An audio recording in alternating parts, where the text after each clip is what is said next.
las molestias gastrointestinales, el aumento de peso, pero sí se puede relacionar con el desarrollo de osteoporosis, con el desarrollo del cáncer de vejiga y la formación de edema. Entonces, por eso no son muy utilizados estos medicamentos. Tienen más efectos adversos que la metformina, tiene un mecanismo de acción similar. Estos dos primeros, lo que son secretabobos, eso es la glimepirida, la que más se utiliza. Y el que disminuye la resistencia a la insulina, que más se utiliza, es la metformina. De los secretabobos está la glimepirida y están las melipiridas, pero el que más se utiliza es glimepirida. Entre los que disminuyen la resistencia a la insulina, la metformina y la sola, se usa más la metformina. Este tiene como efecto beneficioso la disminución del peso, se asocia a aumento del peso en los pacientes. Este disminuye la resistencia a la insulina y tiene efecto también sobre la agregación plaquetaria, sobre la mejoría del perfil lipídico del paciente. Este medicamento puede producir hipoglicemia. La metformina difícilmente produce hipoglicemia porque no aumenta la secreción, solo modifica la utilización de la insulina que ya está secretada. La hipoglicemia se asocia a la glimepirida. Entre los dos medicamentos con los que tiene que iniciarse el tratamiento, si es que no tiene contraindicación, es la metformina. Esta es la base para el tratamiento de la diabetes tipo 2. Base para el tratamiento va a ser la metformina.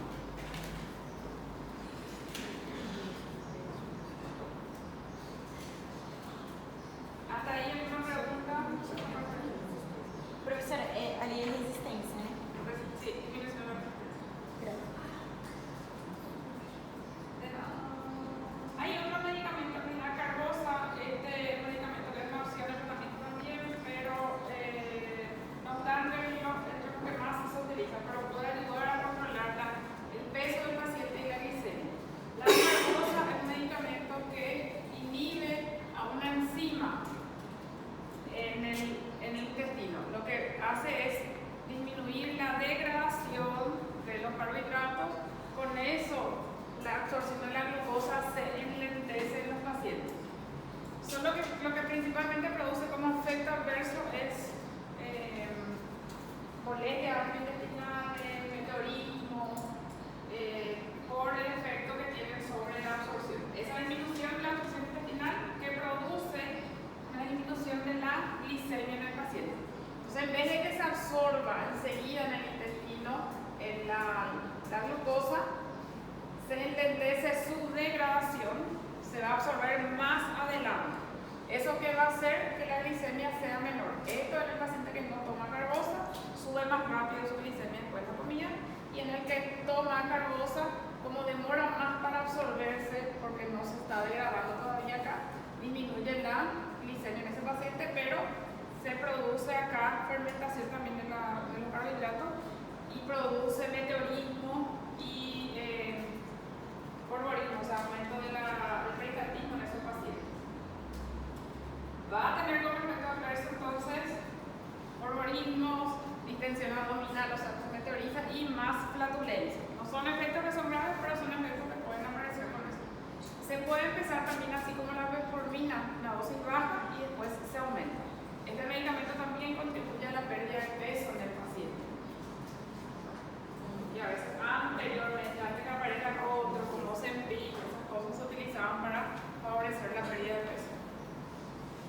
Esto reduce la glicemia postprandial, la insulina, los triglicéridos, y se usaban en pacientes no diabéticos en algún momento para favorecer la pérdida de peso. Lo que ellos hacen en la diabetes tipo 2 es retrasar la absorción de la glucosa y con eso reducir principalmente la hiperglicemia postprandial. La glicemia que aumenta después de la comida es lo que principalmente ellos disminuyen en el paciente. Se puede combinar con los otros medicamentos, con los anteriores también se puede combinar con metformina, con las sulfonilureas o con la insulina inclusive. Después cuando la insulina no podemos dar diabético oral e insulina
la carbosa tampoco es secretagogo porque no aumenta la secreción de insulina. Actúa principalmente sobre la glicemia postprandial, disminuyendo la glicemia postprandial del paciente.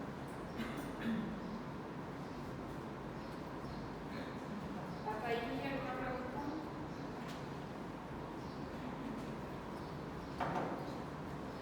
Luego aparecieron medicamentos que son más nuevos, ya que tienen un mecanismo de acción un poco diferente y están relacionados con algo que se llama GLP-1.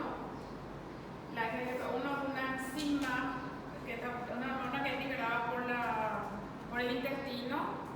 El principal estímulo para la liberación es la alimentación. O sea, que el paciente consuma un alimento, eso va a estimular a la GLP-1.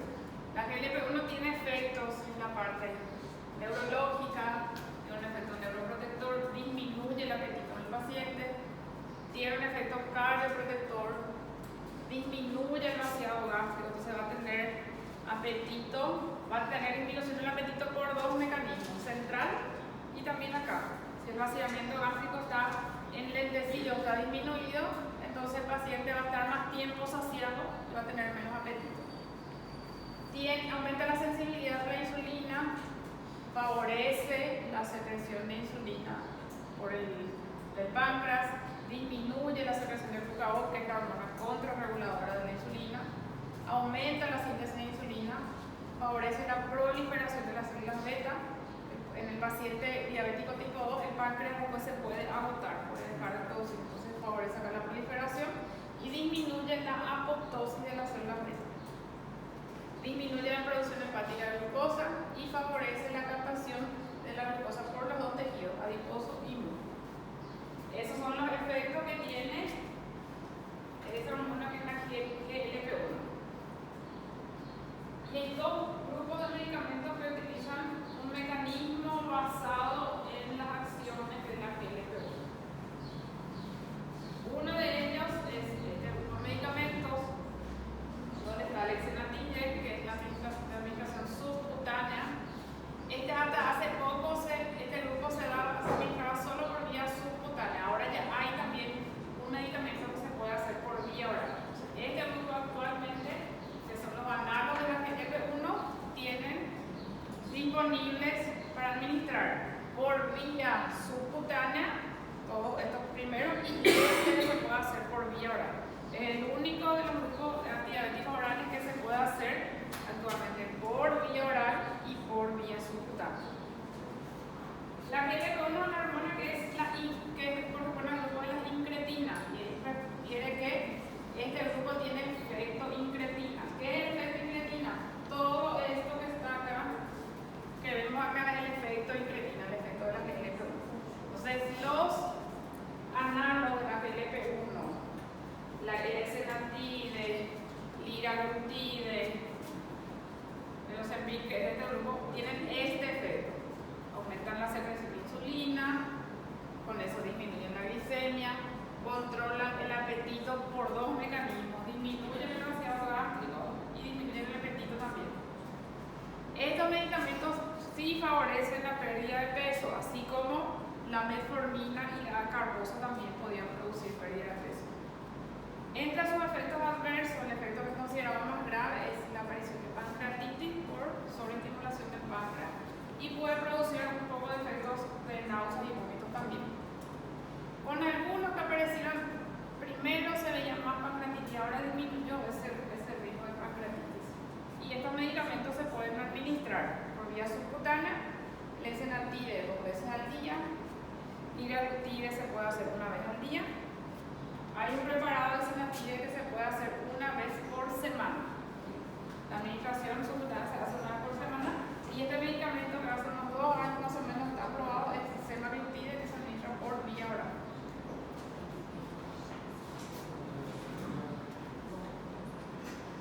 Este medicamento entonces va a ser un secretagogo que va a favorecer la pérdida de peso en el paciente. Este sí es secretagogo. ¿Tiene riesgo de policemia? Sí tiene, pero tiene menos que la glimepirida. Estos generalmente son secretagogos cuando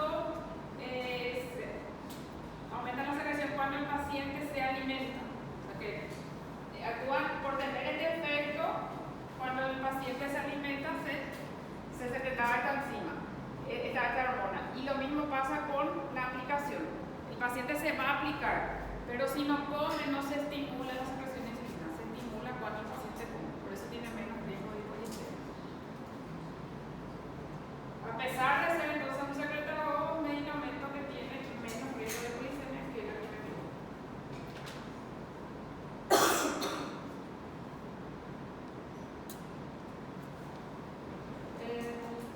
Este también contribuye a pérdida de peso. Recuerden cuáles son secretagogues, cuáles no son secretagogues, cuáles favorecen la pérdida de peso del paciente también.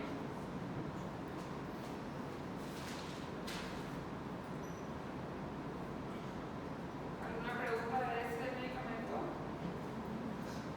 Este es uno que tiene ese efecto incretina, los análogos de GLP-1, análogos de GLP-1, que son los que se administran por vía subcutánea y endovenosa.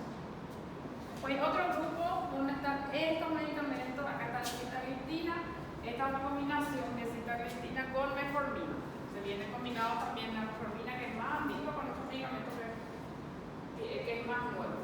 Y estos medicamentos corresponden al grupo que se llama inhibidores de la DPP-4.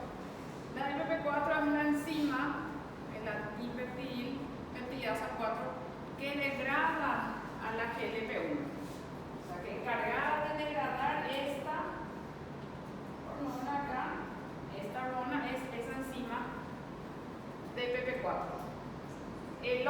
Los inhibidores de la DPP-4, entonces, ¿qué hacen? Inhiben la degradación de esta hormona, entonces dura más lo que es producido por el organismo. La GLP-1 producida por el organismo dura más en ese caso. Con los análogos de la GLP-1, ¿qué es lo que ellos hacen? Esos medicamentos tienen una acción similar a lo que produce la GLP-1 dentro del organismo.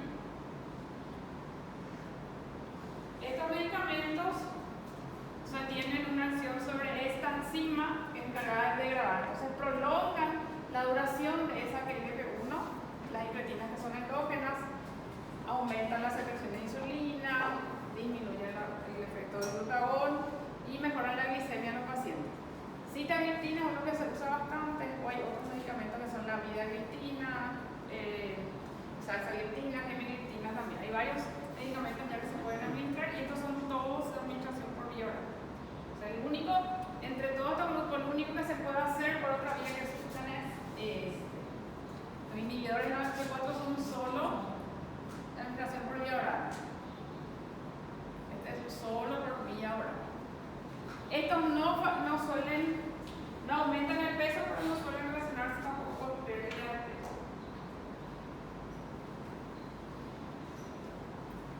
Ellos no producen pérdida de peso, no van a aumentar el peso del paciente, pero tampoco van a hacer que se produzca pérdida de peso en esos pacientes.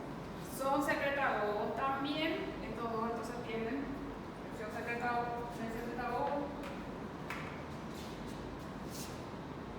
Van a ser los inhibidores de la DPP-4 y los análogos de la GLP-1 son secretagogos, pero tienen menos riesgo de hipoglicemia estos dos.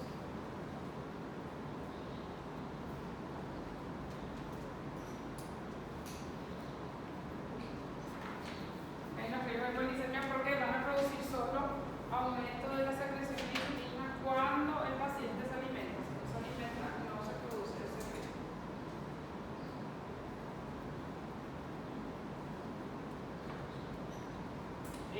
Esos dos son medicamentos que son más nuevos, inhibidores de la DPP-4 y análogos de la GLP-1.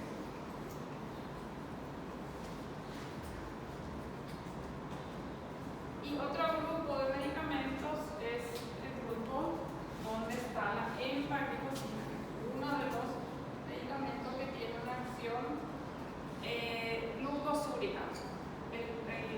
La sigla con la que se conoce este grupo es ISGLT2, inhibidores de los transportadores de sodio y glucosa. ISGLT2, esa es la sigla por la cual se le conoce a estos medicamentos. O también glucosúricos. Otra definición es glucosúricos. Estos medicamentos, acá está la empagliflozina,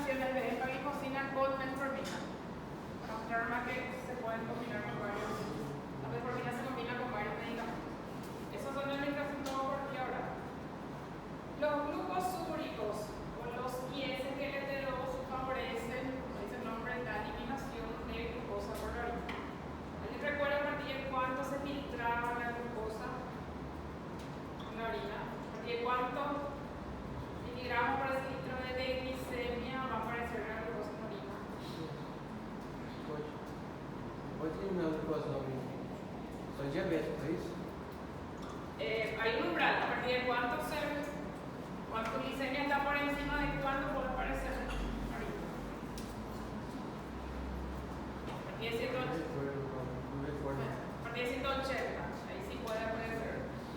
Entonces, si es por debajo de 180 no va a aparecer, pero si es por encima de 180 no puede aparecer. Este medicamento tiene una acción glucosúrica, elimina glucosa por orina y está hablando de que el efecto es, hay un cotransportador sodio-glucosa. Está hablando de cotransportador, los dos que se transportan por ese cotransportador tienen la misma dirección. Entonces lo que ocurre acá es que se filtra, se forma el filtrado glomerular y acá está ese cotransportador de sodio y glucosa. Normalmente acá se reabsorbe gran parte de la glucosa y del sodio. Entonces, si este medicamento inhibe eso, en vez de que se reabsorba, sigue su camino, sigue filtrándose y se va a eliminar como es cotransportador glucosa con sodio. Entonces ayuda a eliminar glucosa, elimina sodio y elimina líquido.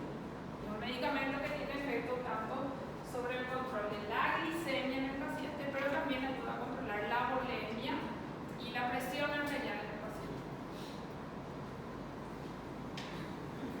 No produce hipoglicemia también, ¿por qué le parece? Que no va a producir. ¿Cuál era que no producía hipoglicemia? Básicamente.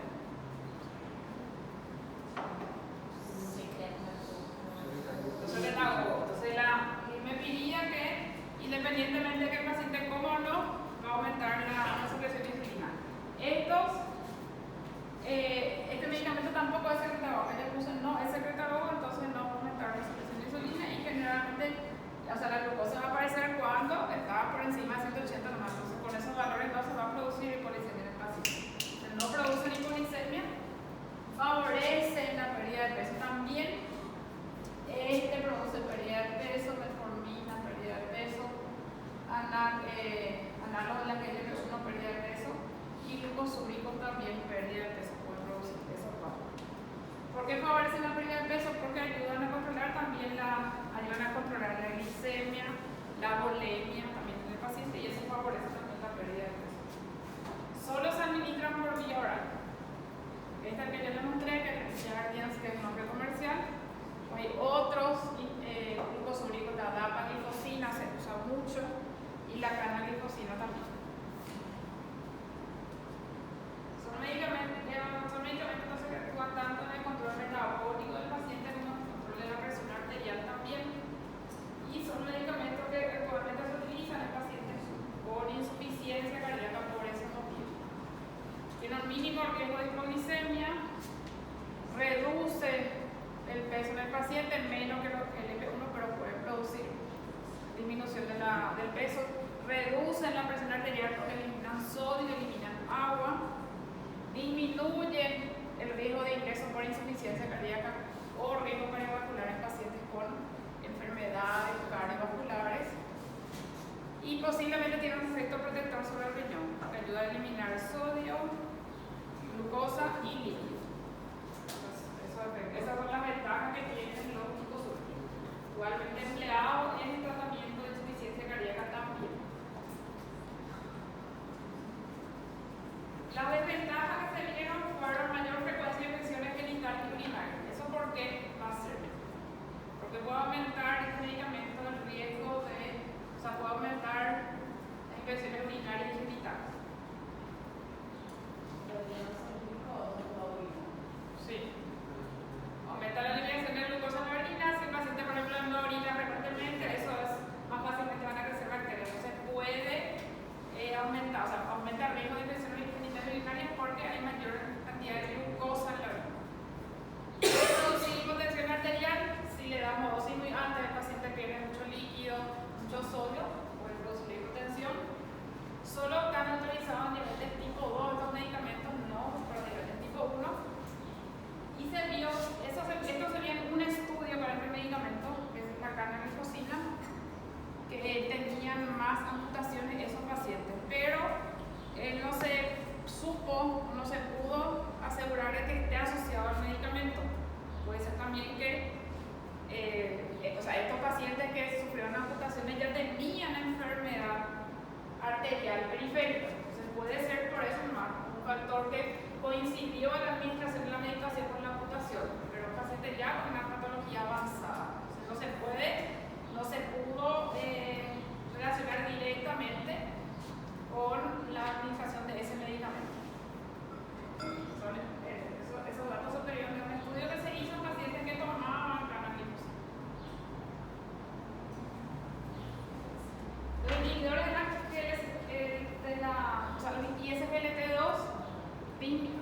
masa grasa corporal, disminuye el peso del paciente, ayuda a controlar la hemoglobina glicada. Sí.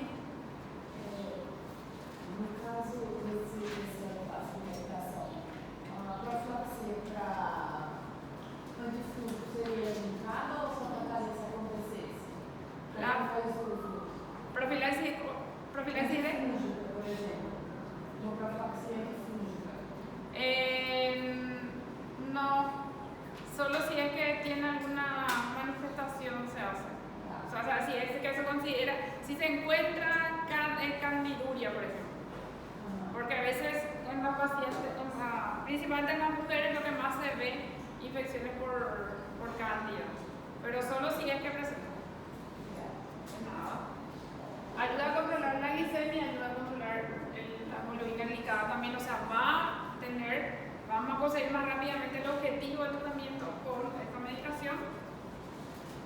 Disminuye la aterosclerosis también. Y sobre la parte de la bolemia, la parte cardiovascular también tiene efecto. Entonces se considera por eso que es cardioprotector y nefroprotector. Esos dos beneficios se pueden ver con los flujos súbitos.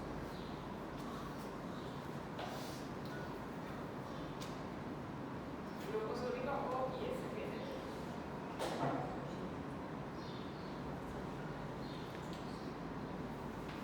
Ahí resumir los efectos que se ven por los medicamentos. Yo le dije, recuerden, el glimepirida, entre los secretarios más activos, miren más glimepirida. Entre los que disminuyen la resistencia a la insulina más activos, miren más metformina. La glimepirida, entonces, es un secretagogo, puede producir aumento de peso, puede producir hipoglicemia, porque independientemente de que coma o no el paciente se produce aumento de la secreción de insulina y está contraindicado en insuficiencias. Los inhibidores de la FP4 entran también dentro de secretagogos, solo que la diferencia es que el aumento de la secreción se ve si el paciente ingiere un alimento. Tienen efecto incretina. ¿Qué era el efecto incretina? Todo eso que se ve relacionado con la parte neurológica.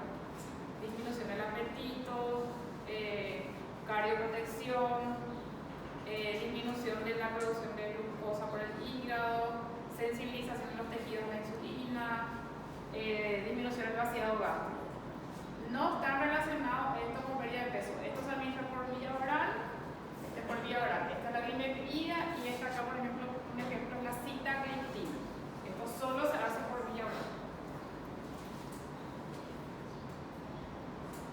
La metformina es un no secretagogo, acá como no secretagogo. Su mecanismo de acción es disminución de la resistencia a la insulina, principalmente buena utilización de la insulina que ya se produce dentro del paciente, mejora el perfil dislipidémico del paciente, disminuye la agregación plaquetaria en el paciente y sí se asocia con pérdida de peso en el paciente. Los análogos de la GLP-1 son secretagogos, estos que están acá, aumentan también la secreción de insulina, tienen el mismo efecto de incretina, sí producen pérdida de peso y están disponibles para administración por vía subcutánea y por vía oral. La vía oral tiene que ser de administración diaria, la vía subcutánea podría ser 2 veces al día, 1 vez al día y en algunos casos se hace 1 vez a la semana.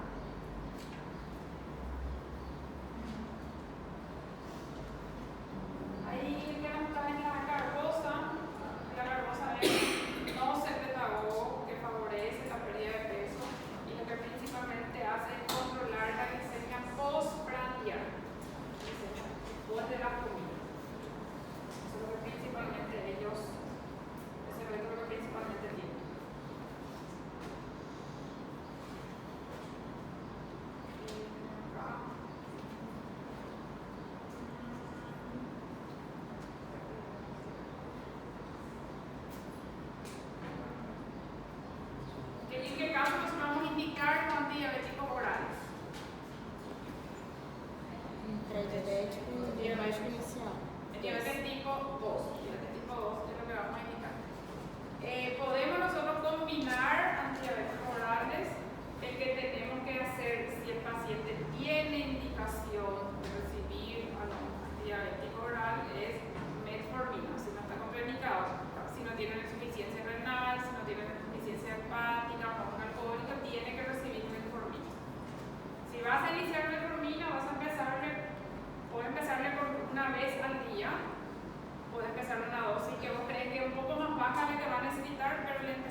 indicado es entre esos dos que son más nuevos.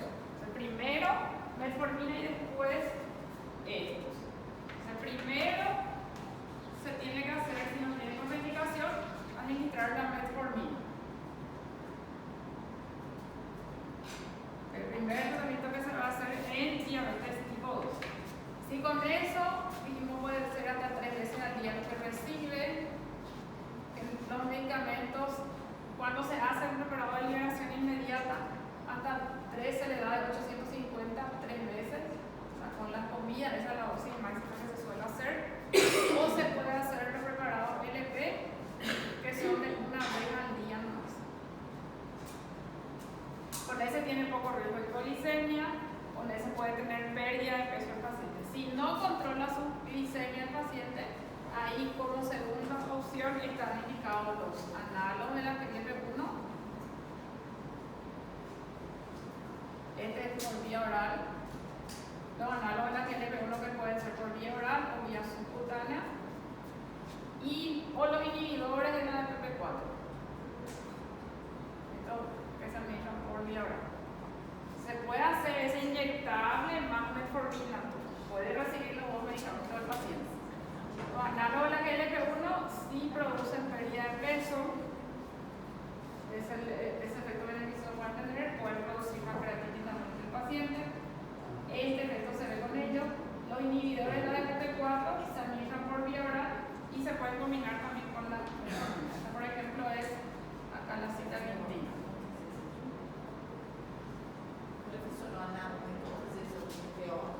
Veo una vez. Y los subcutáneos pueden ser 2 veces, una vez al día o una vez a la semana.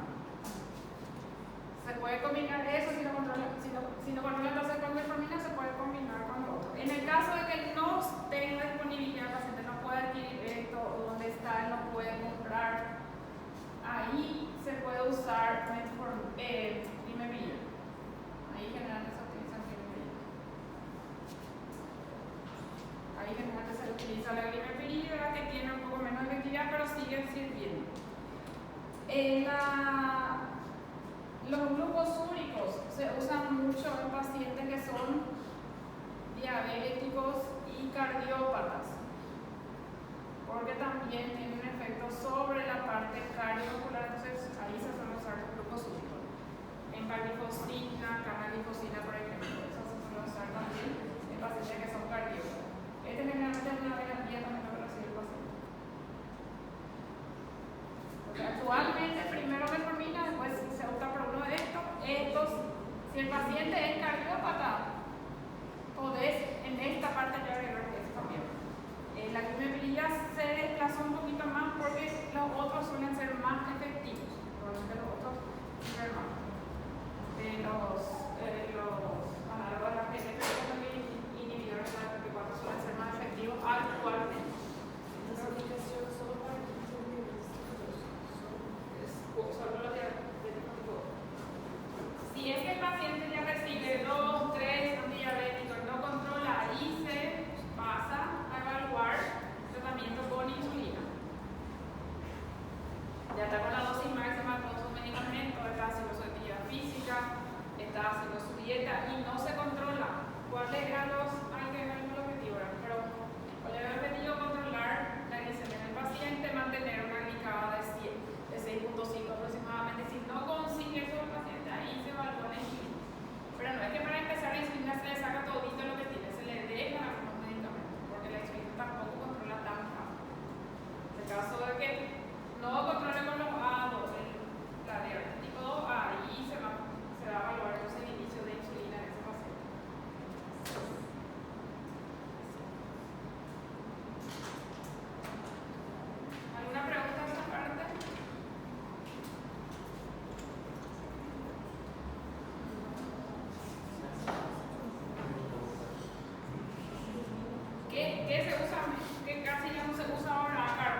Uhum.